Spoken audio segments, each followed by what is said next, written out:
सम्राट हर्ष के समय एक चीनी यात्री हिनसांग भारत देश की यात्रा पर आया था। जब वे अपने देश वापस जाने लगे तब तक उन्होंने अपने साथ अनेक ग्रंथों का संग्रह कर लिया था और जिसको वे अपने साथ चीन ले जाना चाह रहे थे। उन्होंने सम्राट हर्ष से भेंट करके ग्रंथों को अपने देश ले जाने के लिए अनुमति मांगी। तब सम्राट हर्ष ने प्रसन्न होकर अनुमति दे दी और उसे चीन तक सकुशल पहुंचाने के लिए एक विशाल नौका भी प्रदान की और सुरक्षा के लिए 20 युवा तैराक सैनिकों को साथ कर दिया। उन तैराक सैनिकों को आदेश दिया था कि समुद्र में आने वाली प्राकृतिक आपदाओं से अतिथि एवं ग्रंथों की प्राणपण से सुरक्षा की जाए। चीनी यात्री अपनी विदाई पर चकित था।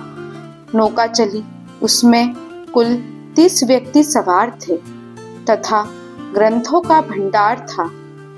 यात्रा के चौथे दिन अचानक तूफान के लक्षण दिखने लगे।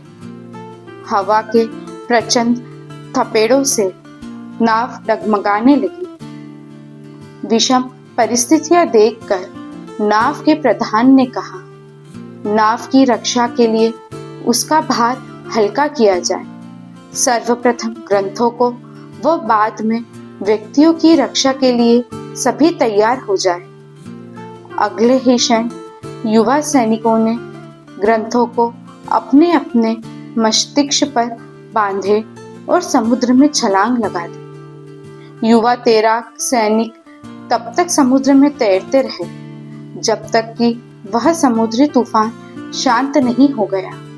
हिनसांग यह देखकर अवाक रह गया। जब समुद्री तूफान शांत हो गया, सभी युवा तैराक सैनिक नाव पर वापस आ गए।